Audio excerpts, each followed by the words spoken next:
विनय सहस्त्रबुद्धे जी। आदरणीय उपसभापति महोदय, सबसे पहले तो मैं धन्यवाद देता हूं कि आपने मुझे राष्ट्रपति जी के अभिभाषण पर धन्यवाद प्रस्ताव पर बोलने का मौका दिया। उपसभापति महोदय, हम सब जानते हैं सदन की परंपरा के अनुसार हम राष्ट्रपति जी के अभिभाषण को बहुत गंभीरता से लेते हैं, सोचते हैं, उसकी बहस भी करते हैं।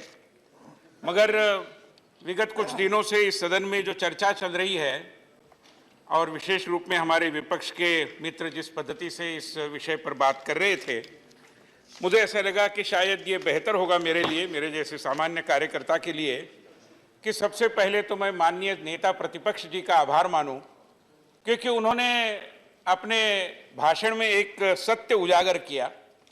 जब ये बात आती है कि 70 साल में क्या हुआ, 70 साल में क्या हुआ, तब उस पर अपनी प्रतिक्रिया व्यक्त करते हुए माननीय नेता प्रतिपक्ष ने कहा कि अरे 70 साल की बात आप करते हो, आपको ये पता होना चाहिए कि हम हैं इसलिए आप जिंदा है। और मैं तो आत्म परीक्षण करने लगा और मुझे ध्यान में आया कि वाकई में बहुत सही बात है कि आप हैं इसीलिए तो हम जिंदा हैं। आपने हमें जिंदा रखा, हम आपके आभारी हैं। माननीय उपसभापति महोदय, मैं महाराष्ट्र से आता हूं और महाराष्ट्र में 1948 में बापूजी की नृशंस और निंदनीय हत्या के बाद बहुत सारे दंगे फसाद हुए और कई लोगों के घर उजड़े, कई लोगों की हत्याएं भी हुई।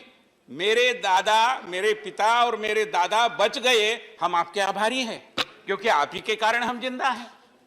1977 में देश में आपातकाल लगा, हमारे विचारधारा के कई लोग सत्याग्रह करते हुए जेल में गए। मैं भी एक कार्यकर्ता के नाते जेल में गया। जेल में कई लोगों की प्रताड़ना हुई, कुछ लोगों की हत्याएं भी हुई, हम बचकर निकले, हम आपके आभारी हैं कि आपने हमें जिंदा रखा। फिर 1984 आया, 1984, और विद्यार्थी परिषद के हम कार्यकर्ता थे, दिल्ली आना जाना हुआ करता था। उस समय हम भी दिल्ली में थे और हमें पता है कि बोला गया ना कि एक बरगद का पेड़ गिरता है तो क्या क्या होता है, और बहुत सारी हत्याएं इस दिल्ली महानगर ने भी देखी। हम बचकर निकले, हम आपके आभारी हैं, आप ही है इसलिए हम जिंदा हैं। बाद में आया 2010, इस दिल्ली नगर ने हमारे देश की गौरवशाली राजधानी ने कॉमनवेल्थ गेम्स को होस्ट किया।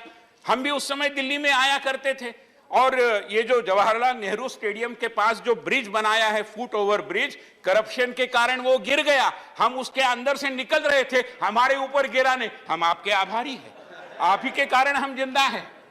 बहुत सारी बातें कही जा सकती है, कई लोग उसमें घायल भी हुए, हम सब जानते हैं। तो इस तरीके का एक जीवनदानी प्रतिपक्ष इस देश को मिला है। स्वाभाविक रूप में देश की जनता ने और विशेष रूप में हमारे जैसे कार्यकर्ताओं ने इस प्रतिपक्ष के प्रति आभार व्यक्त करना चाहिए कि आप ही के कारण हम जिंदा है। माननीय नेता प्रतिपक्ष, मुझे ये पूरा मंजूर है। माननीय नेता प्रतिपक्ष ने टिप्पणी करते हुए और भी ये कहा कि देखो सब आप ही का तो चल रहा है। उन्होंने कहा कि सरदार आपका, दरबार आपका, और बोलते बोलते कहा अखबार भी आपका। मान्यवर नेता प्रतिपक्ष, कम से कम हमारे जनतंत्र के जो चौथा स्तंभ कहा जाता है उसका ऐसा अपमान मत करिए भाई साहब। मैं आपको करबद्ध निवेदन करता हूं, आप एडिटर्स गिल्ड के पत्रक निकलते हैं बीच बीच में, पढ़िए, एक भी पत्रक सरकार की आलोचना के बगैर निकलता नहीं और हमें कोई आपत्ति नहीं। हमें पत्रकारिता की स्वतंत्रता पर पूरा अभिमान है और हम रहना भी चाहते हैं।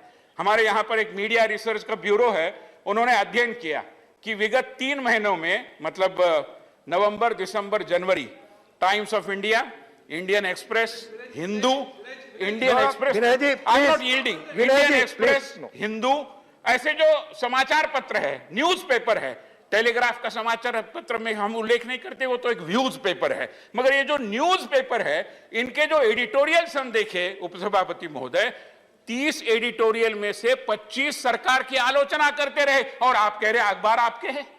कृपया इस तरीके से सत्य का अपलाप न करें, सत्य से परे जाकर बात न करें, मेरी आपको करबद्ध प्रार्थना है। मान्यवर महोदय, इस पूरे भाषण के संदर्भ में जब मैं कटाक्ष करता हूं, देखता हूं कि विगत कुछ सालों में क्या हुआ, 7 सालों में क्या हुआ, तो ध्यान में आता है सबसे महत्वपूर्ण बात कि कुल मिलाकर हम देखते हैं और उठाया गया विषय कि ये पीएम केयर्स फंड के बारे में क्या हुआ, पीएम केयर्स फंड के बारे में क्या हुआ। मैं मानता हूं कि सदन का हर व्यक्ति जानता है कि पीएम केयर्स फंड एक बहुत ही साफ सुथरे तरीके से ट्रांसपेरेंटली चलाया गया फंड है। ऐसा नहीं है कि उसमें बीजेपी का अध्यक्ष और उसके संचालन में काम करे, जैसे कि डिजास्टर रिलीफ फंड के बारे में होता गया है कि एक दलगत राजनीति से उसको जोड़ा गया। कई हमारे विपक्ष के नेता जानते भी नहीं होंगे कि इस फंड के संचालन में कांग्रेस पार्टी के अध्यक्ष का नाम है और उसको कहते हैं कि यह सरकारी फंड है। मतलब समझ में नहीं आता कि एक दल का अध्यक्ष किसी एक सरकारी फंड का, और कोई भी अध्यक्ष हो, अभी ये बात अलग है कि एक ही घराने का अध्यक्ष होता है, मगर कोई भी अध्यक्ष हो बोले कांग्रेस का, वो इस फंड के संचालन में आएगा। और आप फिर भी लोकतंत्र के बारे में हमें बात माननीय विनय पढ़ाते जी हैं।